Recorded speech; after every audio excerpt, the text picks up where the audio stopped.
Hello, welcome back to my channel. Today I'm going to be starting a fun reading vlog based on an online quiz. I got this idea because I stumbled upon a quiz that is like, find out what book you should read next, or take this quiz and we'll tell you what your next favorite book is. You know those quizzes, like, oh, we can tell you what color jelly bean you are, like, what, I don't know, random things like that, like BuzzFeed quizzes. And I stumbled upon a quiz like that, and I was like, what if it's right? Like, what if I take the quiz and I read the book and I actually do end up liking it, you know? Why not give it a shot? So that's what I'm gonna do today for this reading vlog. I'm going to take a quiz that is supposedly going to tell me what my next read should be, or what, like, my next favorite read will be, or something like that. I'm going to read it, and I'm gonna see how well the quiz worked, I guess. If that makes sense. I'm going to test the legitimacy of this online quiz made by some random person in their room, probably. So I went to BuzzFeed quizzes because we all know that BuzzFeed just has the best quizzes ever. Because BuzzFeed is just a really reliable source for anything, clearly. BuzzFeed has some weird quizzes, very weird quizzes. So I went to the books quiz section of BuzzFeed to find one, and I found one that is fairly new, fairly recently published. It's called Which New Book Should You Read Over the Long Weekend? So yes, this was posted July 2nd of this year, so I don't really know we don't really have a long weekend, but that's okay. I'm assuming that all the answers are going to be new books because it says new book. So, alright, first it says, choose a fandom. Sherlock, BTS, Supernatural, Marvel, Liverpool Football Club, and Disney. I went through the Sherlock and Supernatural fandom phases, but I think I'm gonna have to go with Supernatural, honestly. Choose a destination. Mexico, New Orleans, the Hamptons, Ghana, London, or Ireland. Let's go to Ireland. Why not? Choose a TV show. Nancy Drew, The Witcher, The Leftovers, The Haunting of Hill House, Charmed, or Insecure. Well, the only one of these shows that I've watched is The Haunting of Hill House, so I'm gonna have to pick that one, but it does help that I really liked it, so choose a job. Private investigator, lawyer, cult leader, okay, software engineer, photographer, or line cook. Let's go photographer, you know, artsy. Art life. Choose a book. Murder on the Orient Express, Leah on the Offbeat, To All the Boys I've Loved Before, The Pisces, The Royal We, and We Have Always Lived in the Castle. I haven't read any of these, but I'm kind of in the mood for, like, romance, I guess. So I'm gonna pick To All the Boys I've Loved Before by Jenny Han anyway, even though I haven't read it. Choose a nemesis. The paparazzi, a literal demon, Twitter trolls, the popular kids, Jack the Ripper, or yourself. I don't know. Let's do yourself.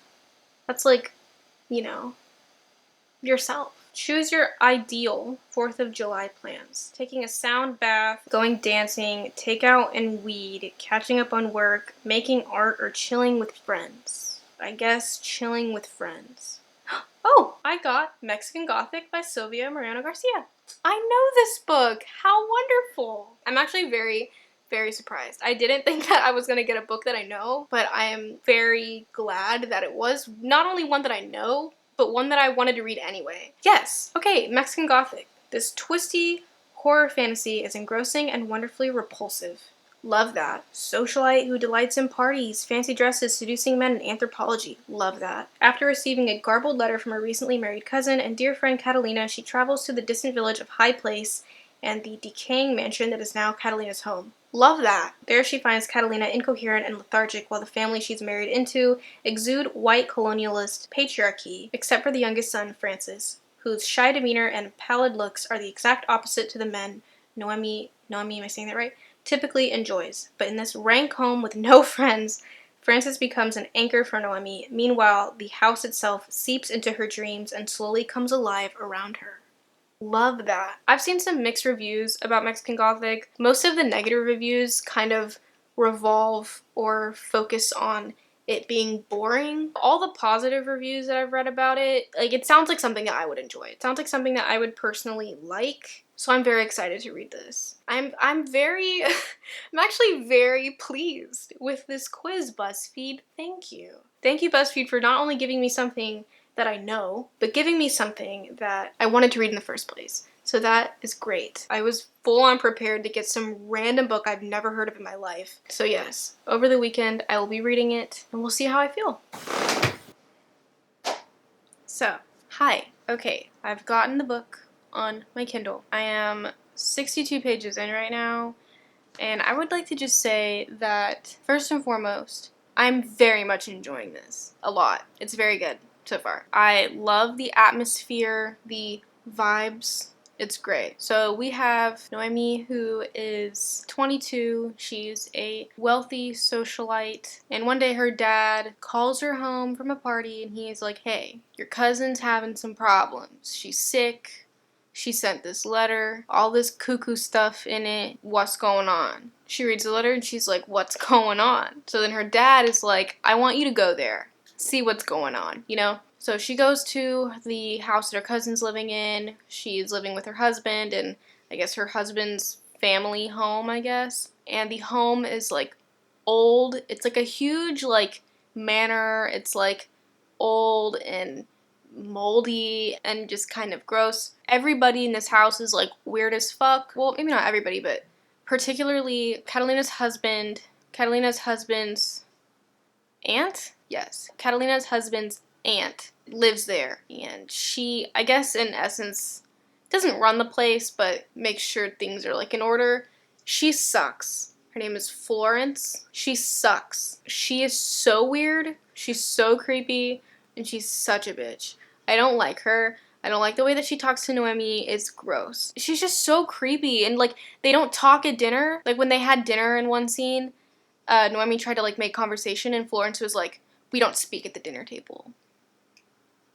Like, okay, sorry, didn't know, whatever. It's weird and definitely makes me uncomfortable, but it adds to the overall atmosphere, which I am very much enjoying. It's really creepy and like unsettling and all seems very like old and run down and kind of like dirty because of all the mold in the story. Like there's so much like mold imagery, I guess. Like she sees so much mold on the walls and in paintings and stuff throughout the house. It adds like a dampness, I guess, to the atmosphere, if that makes any sense. And when she's talking about the house, she describes this like dampness in the house, and I just think it's all very cool. Something's up for real. She goes to see Catalina and she's like, oh, I'm getting better. She's not getting better. She's obviously not getting better. Everybody that lives there is like, oh, she has tuberculosis. She doesn't have tuberculosis. I'm pretty sure she doesn't have tuberculosis. I feel like I have an idea of what's going on, and I feel like I have an idea of what's gonna happen, but I could be very wrong. Like I said, I'm only like 60-something pages in. Even like Noemi wanted to talk to her doctor, and it's like the family doctor. So like it's all in the family, you know, which is also very weird because the family's being very weird about Catalina, and like even the doctors in the family, like he's like their family doctor. It's all like kept low under the family. So obviously like something's being done to her, or the family knows that something about the house is affecting Catalina in this way, or something. I don't know. But, like, Noemi wanted to talk to the doctor. The doctor was kind of, like, flippant with her and just saying, like, it's tuberculosis. Like, your cousin has, like, depressive tendencies, and they're just being heightened because of the illness and all this stuff. And Noemi's like, no, you're wrong. Like, there's something else. She's literally talking about ghosts in the walls talking. Like, I don't think tuberculosis is the problem here. She looks fine, but she's not acting fine. So that's the issues. So now we're learning about like some epidemic, and I don't know. It's all kind of being built at this moment. I heard a lot of people said this book was boring. I'm not bored. I'm far from being bored. I am only 67 pages in, so clearly there is room to get bored, so maybe I will at some point. I don't know. I'm loving it so far. There's a lot of mushroom imagery, which definitely has something to do with what's going on. 100%. The amount of mushroom stuff that has been coming up, it's connected. Something with mushrooms is going on, for sure. Like I said, I kind of have an idea of what's going on. I'm not gonna get too detailed with what I think necessarily and like what I'm reading just to like keep it spoiler free, but yes, that is the update thus far. Anyways, happy Monday. It is gloomy outside. Having a great day. Speaking of gloomy atmosphere, let's talk about Mexican Gothic. I am about 105 pages in, and first and foremost, I would like to say that I'm not bored yet. So don't know if and when I will be bored, but as of right now, I am not. Also, things are developing here. First of all, I would just like to point out and mention that I absolutely hate the way that Noemi is treated. It makes me really mad, especially from Florence, because she's a crusty old bitch and I hate her. When Noemi first got to the house earlier in the book, Florence was like, here's some house rules, you're expected to follow them. And one of them, she was like, no smoking in the house. Okay, that's fine. So a lot of people have that rule. Cool. Noemi breaks the rule, that's on her, you know? But I just read a scene where she was like outside and she was smoking a cigarette, and Francis, Florence's son, was like, oh, my mother would probably say something about that. Like, it's not her fucking business. Like, if she wants to smoke a cigarette outside, she's not smoking it in the house. Who cares? Florence can mind her own business. The main guy, head of the house, I think his name is Howard Doyle, old ass dude, super old dude, crusty. He's gross. I hate him. He's disgusting. The way that he is with Noemi is absolutely gross. Awful vibes from this man, just the worst. Basically, what's being concluded is that every character but Noemi sucks. I mean, Francis is okay. I just feel like he's like a mama's boy and he wants to follow all the rules, but at the same time, he doesn't. I don't know. I feel like that he's gonna end up being important at some point. Also, I feel like there's some kind of romance that is kind of like an underlying idea between our main character and Francis, and I'm really not too into it. I think it's unnecessary, but that's probably the only thing that I'm not liking so far in the book. Everything else I'm actually really enjoying. I will say I really do like Noemi's character. I think she's fabulous. I think that she toes the line of being a spoiled brat, but she's not, if that makes sense. Like, I feel like she has the potential to be that annoying, spoiled socialite girl or like socialite character, but she's not. Like, I feel like she likes to have fun and she is not ashamed of that. And I think that's fine. I think she likes to speak her mind and I like her attitude. It's not snobbish, but she's also not too timid to the point where I'm like, oh, girl, handle yourself. I feel like she, within this house with all these rules and all these people fucking disrespecting her, I feel like she remains as true to herself as she can without being too fucking disrespectful. Like, I think she recognizes that smoking outside is her business. If she wants to do that, she should have the right to. She's her own person. She's not gonna let this crusty old lady tell her what to do. So things are developing. Are they developing quickly? No. And I feel like this is probably where people felt bored, because there's a lot of development with the setting and the atmosphere and the house and the cemetery and the mist and the fog and all of that and the mushrooms. a lot of shrooms going on in this book, but there's not an equal amount of development with what's going on with Catalina and the illness and all of that. So I feel like that's probably where people get kind of bored with this book, but I'm kind of living for the development with the setting and the atmosphere. I think it's all very, very cool. I'm loving the mushroom imagery and all the mold.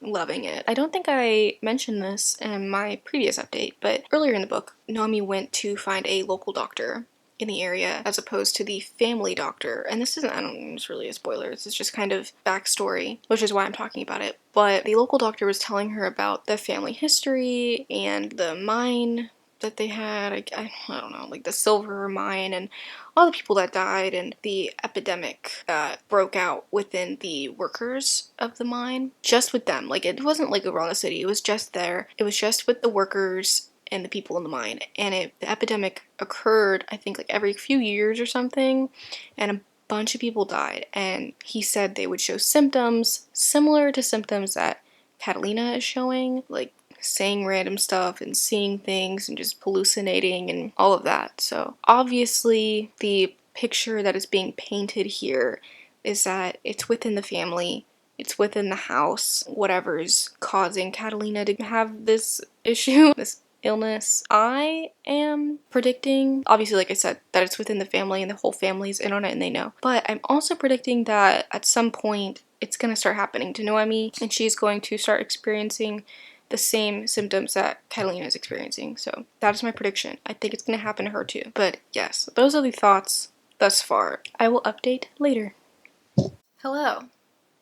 Happy Tuesday. It is quite gloomy again, so that's great. I noticed that having this blanket on with this mug makes me look rather like warm and cozy, like it's cold outside and stuff, like assuming there's like coffee or something in here, but I'll have you know that the beverage that I'm drinking out of this mug is water.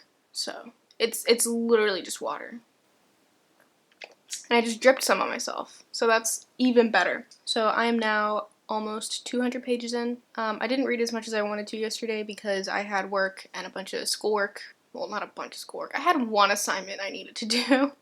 Took me a minute, but yes, I had those things to do. I did read quite a bit this morning, so that was good. But yes, about 200 pages in. Shit is really starting to hit the fan. It's like, it hasn't quite hit the fan yet, but it's approaching the fan, if you catch my drift. So Catalina earlier in the book asked for some help from Noemi and asked her if she would go acquire some medicine for her from this woman in town who makes like home remedies, I guess, and like medications and stuff. When Noemi first went to this woman to get this medication, the woman gave her a lot of like background information about the family and what she thinks is going on with the house and what's actually going on with her cousin Catalina. And Noemi listened. She doesn't really believe it, but she's like, okay, more info and what's going on. So then Noemi goes later to pick up the medication. It's done being made. She gets more background information. She gets more info on the family and things that happened in the past, and this woman continues to say basically what she believes is happening, which again, Noemi takes it with a grain of salt. She doesn't really like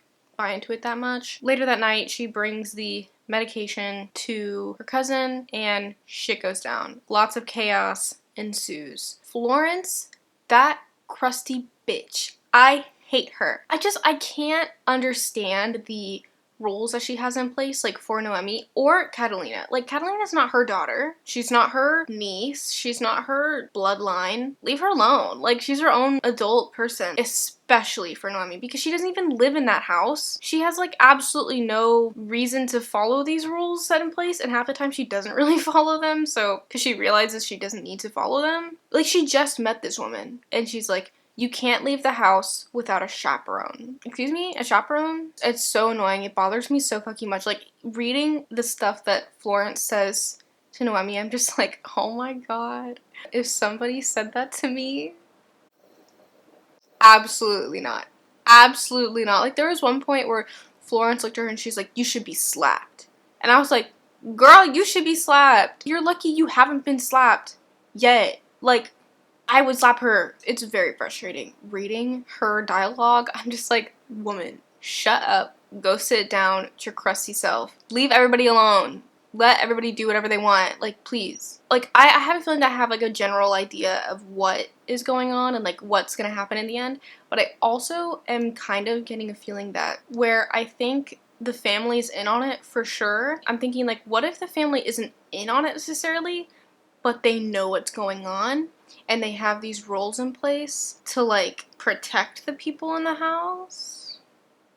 If that makes any sense? Like, I'm trying to find some kind of way that Florence and Howard, the uncle, and the Virgil, is that how you say his name? Can redeem themselves. I don't think he can redeem himself. But Florence in particular, I'm trying to have some kind of, like, think of some way that she could possibly redeem herself, because right now there's absolutely nothing for her. Like, nothing going for her. She's absolutely horrible. Yeah, so I'm thinking, what if these rules are in place because they know the house is like a dumpster fire and like you're gonna like go crazy and die in it? Like, what if there's like ghosts in the house and they hate noise and that's why they're so quiet? I don't know. That's probably really stupid and like a reach, but these are the theories that I've been pondering on. Also, in I think my previous update, I also mentioned that what I'm predicting is that Noemi is gonna end up going through the same stuff that her cousin is. She's been having like weird dreams now. I guess not having like hallucinations like during the day, but her dreams are like so wild and like they all have to like relate to the house and like,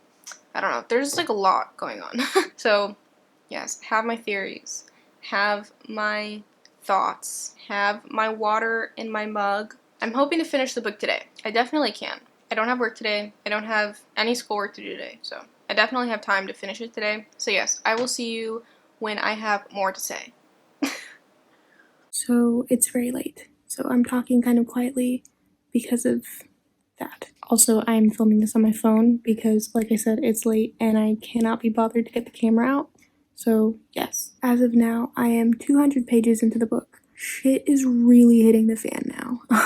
My predictions of what's gonna happen at the end keep changing a little bit, but for the most part, they're kind of the same. Like, I really do feel like I know what's going on, but at the same time, I don't. Like, I feel like I have a rough outline of what's going on, and I'm really, really hoping that the ending completely takes me by surprise and I'm wrong. I'm really hoping that I'm wrong because I love when that happens. Like, I love when you think you know the ending to a story and then the ending just completely flips you upside down and it's like, haha, you thought. Really hoping that happens. I just get so frustrated with the family so much. They are so awful. I hate all of them. Noemi's dreams are quite interesting. I'm really interested to see if that is explored a little bit as to why she is dreaming what she's dreaming. Obviously, not going to go into detail about it because spoilers. But yes, I'm interested to see if that is explored a little bit as to like why she's dreaming what she is because it's a little bit interesting. She's dreaming what she is. And in regards to the ending, I feel like I have an idea of the rough like outline of how the ending is going to be, but I now have some new ideas of how the ending's gonna go. I have some new thoughts, new ideas. They may or may not be true. And like I said, I really, really hope I'm wrong on every single one. I hope the ending completely takes me by surprise, but I really don't know what else could happen at the end, like what else could be going on. But also, I wanted to add, tonight I finished watching The Haunting of Fly Manor, which of course reminded me of Mexican Gothic. Of course, because I'm currently reading another horror novel about a creepy ass house. It just seemed like really fitting, and I was like, you know what? I kind of like this like subgenre of horror just about houses. I think it's really cool. Like The Haunting of Hill House. I really enjoyed Haunting of Hill House. I did like the Netflix show a little bit more, but I liked the book. I like the house thing, like in Mexican Gothic. I think my favorite part about it is the house. I just think it's so cool. The setting and how gloomy and just fucking run down and like rotted the house is, and the description and all the imagery of the mushrooms and the mold. I think it's all very, very cool. But yes, I am exhausted. I was definitely falling asleep while reading because of how tired I am. So I'm going to go to sleep now. I didn't finish the book today like I was hoping to because it ended up being a little bit more of a busy day than I anticipated.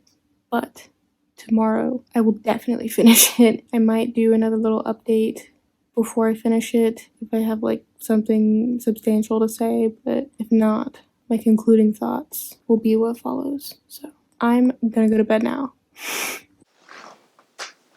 So I have finished the book. I have a lot of thoughts. Let's talk about it. There were bits and pieces of the ending that I figured would be part of the big shebang at the end that I predicted from the beginning, but I didn't predict the big shebang. I had no idea that would happen. That was like way past the brainwaves I was producing. Like, my imagination bubble does not exceed those limits that this ending came from. You know what I'm saying? Overall, I really enjoyed this book. I thought it was great. I thought it was a ton of fun, and on top of that, I didn't really feel like bored. I can definitely understand where a lot of people would find this boring. There was a lot of time and dedication to the development of the setting alone. Maybe for people that are more character driven within books, this one just had a little bit too much development with the setting and like the plot, I guess. But for me, I'm the kind of person that I can't be into a book like one way or the other. Like, it can't be characters versus setting or plot. Like, it has to be a good balance of both, and I felt like this book was a really good balance of both, at least in my opinion. I felt like there wasn't too much dialogue. It wasn't excessive, but there was a decent amount of dialogue. I felt like the characters were well fleshed out. I thought they were all really well developed to coincide with the setting and the plot, and I also didn't feel like there was any dialogue that was unnecessary. Like, there wasn't any like unnecessary drawn out conversation. I felt like every piece of dialogue had its purpose in the story, which was also, I felt, really well done. Reading this book made me realize how much I really enjoy like haunted house stories, and I think that's definitely like a subgenre or whatever that I'd like to explore more because I really enjoyed this. I just felt like the elements of the house and everything were just so unique and something that I had never read about before, like mushrooms. She really took mushrooms as like an object, as an idea, a concept, and went off of that. Like that's just insane to me. That's just so cool. I thought it was so cool. Also, another thing that I really enjoyed about this book is I felt like the foreshadowing in the story was done very well. I felt like all of the pieces of the puzzle were strategically like spread out throughout the story, and like some are more obvious than others for like important reasons, I guess, but then others just go completely overlooked until the end and you're like, oh shit. Makes sense. I really appreciated that aspect of the story, I guess. I love a good foreshadow, you know, when it's done well, I like it. And I thought this was done well. Like, this felt like a horror, a haunted house story, a gothic story, and a mystery all in one, tied with a bow and shipped off to me. It was great. I loved it. So I gave it 4.5 stars. I did contemplate giving it 5, but I couldn't give it completely 5 for like nitpicky reasons, but I felt like I enjoyed it more than 4 stars. It was just almost a 5, I guess. I just felt like there were like nitpicky issues that I had with it. Like, the writing wasn't my favorite in regard to like vocabulary, I guess. It was pretty repetitive, and there were a lot of like repeated vocabulary words throughout the book, and that specifically is something that really gets on my nerves in books sometimes, when the same word is repeated throughout the story. Like, I've read this word like 20 times now, find a new word. Like, I don't know, like things like that. But that alone is not enough to make me dislike the book or to get me annoyed enough to be like, fuck this book. I don't know. Also, where I did like the ending, like the big shebang of it all, I did not like the last 2 pages. I felt like the last like 2-3 pages were very unnecessary. I didn't like that kind of ending. Obviously, I'm not going to explain too much because of spoilers, but if you read it, you get what I mean. I just don't like that kind of ending. I felt like I didn't need those 2 pages. If it didn't have that, I think I would have been a little bit more content with the ending, honestly, if it ended like a little bit more open, but it's fine. Like I said, it wasn't enough to lower my rating significantly. But yes, I had a lot of fun doing this. BuzzFeed really did that, okay? I know, talk a lot of shit on BuzzFeed, you know, but they really came through this time. They really did. But yeah, I had a lot of fun doing this video. I'd love to do another video like this, find another quiz in the future, see what book I get, read it, see if I like it. First one, however, was a success, so I'm very very pleased with this. Well, that concludes the reading vlog. Like I said, I'd really like to do more of these. This was really fun. So let me know if you enjoyed it. Let me know if you'd like to see more. Let me know if you've read Mexican Gothic and how you felt about it. Let's talk about it. Thanks so much for watching. I'll see y'all next time.